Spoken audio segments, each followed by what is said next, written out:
Folklore and Legends Scandinavian by Charles John Tibbitts.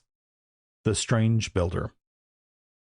Once upon a time, when the gods were building their abodes, a certain builder came and offered to erect them, in the space of 3.5 years, a city so well fortified that they should be quite safe in it from the incursions of the forest giants and the giants of the mountains, even although these foes should have already penetrated within the enclosure Midgard.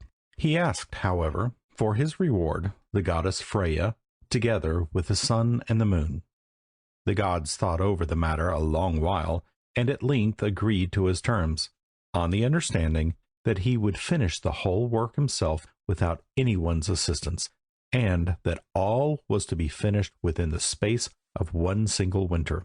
If anything remained to be done when the first day of summer came, the builder was to entirely forfeit the reward agreed on. When the builder was told this, he asked that he might be allowed the use of his horse, Svaldavari, and to this the gods, by the advice of Loki, agreed. On the first day of winter the builder set to work, and during the night he caused his horse to draw stones for the building.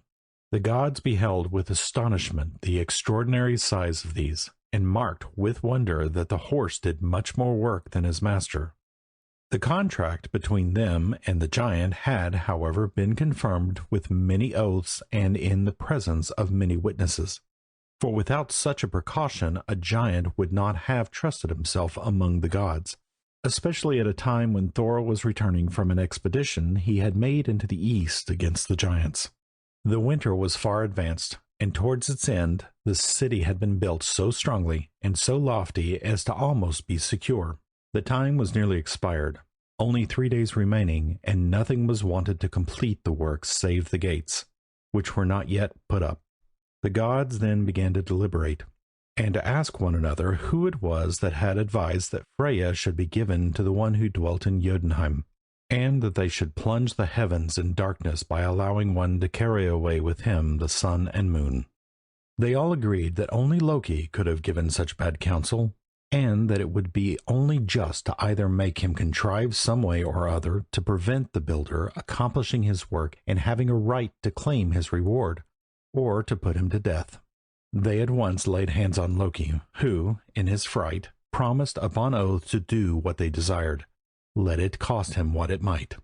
That very night, while the builder was employing his horse to convey stones, a mare suddenly ran out of a neighboring forest and commenced to neigh. The horse broke loose and ran after the mare into the forest, and the builder ran after his horse. Between one thing and another the whole night was lost, so that when day broke the work was not completed. The builder, recognizing that he could by no means finish his task, took again his giant form, and the gods, seeing that it was a mountain giant with whom they had to deal, feeling that their oath did not bind them, called on Thor. He at once ran to them, and paid the builder his fee with a blow of his hammer which shattered his skull to pieces and threw him down headlong into Niflhel. The horse Sleipnir comes of the horse Svaldavari, and it excels all others possessed by gods or men.